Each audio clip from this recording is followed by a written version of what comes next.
The New England stone wall.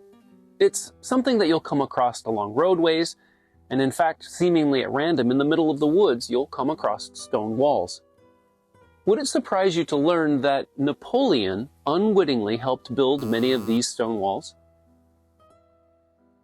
Here's the story. To understand what happened, you need to understand how important sheep were in the world at that time.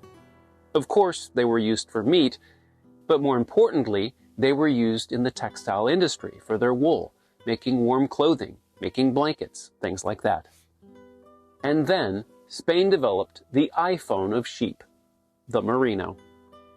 Merino sheep were considerably smaller than typical sheep of the 1800s, and yet they produced much more wool per sheep.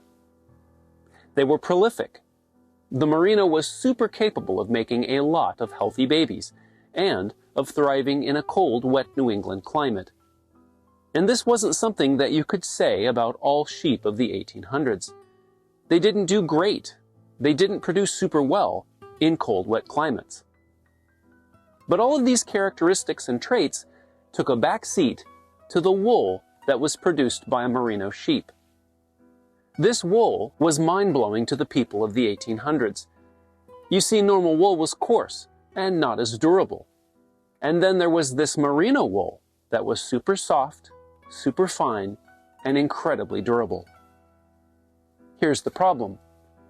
Spain knew how great Merino wool was, and so they made it illegal for Merino sheep to be sold and shipped out of the country of Spain.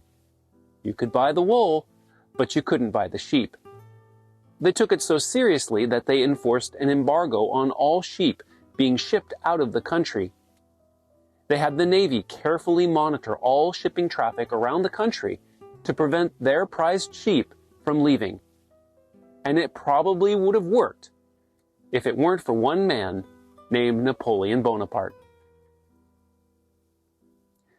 Around this time, Napoleon had signed a peace agreement with Spain.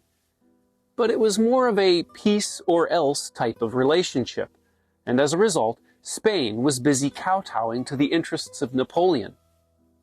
Napoleon was concerned about the British moving into Gibraltar, and so the Spanish Navy was focused on preventing that from happening, albeit unsuccessfully.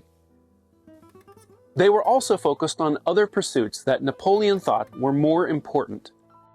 As a result, they kind of forgot their day job, which was monitoring what was coming in and out of the country. An enterprising man from Vermont took this moment in time to export some sheep.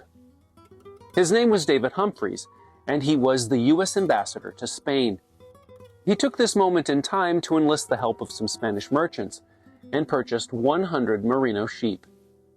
He then planned a very circuitous route to get that ship all the way from Spain to the United States, even at one point disguising the sheep as other types of animals. But how does that get us to all of the stone walls in New England? Well, I mentioned earlier that Merino sheep are prolific. But to give you an idea, in the late 1700s, there were between 50 and 100,000 sheep in all of the United States. But not much longer after Humphreys had smuggled the sheep into the United States, in 1810, there were over 7 million sheep in the United States. Very quickly that became 30 million, and towards the end of the century, in 1884, there were over 50 million sheep in the United States. Remember that I mentioned that Merinos produced higher quality wool, so much so that Merino rams would sell for as much as $1,000 and more each. That's over $24,000 in today's money. Essentially, Merinos were the crypto of the day. Everybody was investing in them, and then they realized they needed someplace to put their investment, to keep it safe, to keep it from wandering off. And so were born over 200,000 miles of stone walls in New England. Yankees were a practical bunch, and so it was an obvious choice for them to use the abundant stone found throughout this region. You add to that the docile nature and the strong impulse to flock together for Merino sheep, and a simple stone enclosure was all that was needed to keep your investment safe. And imagine, at least to a small degree, it was all made possible because the Spanish Navy was distracted by a conquest-obsessed Napoleon. Thank you for hitting the bell icon and liking and subscribing. These actions literally make it possible for me to make these videos. And thank you for making it to the end of the video. If you like this video, you might like these.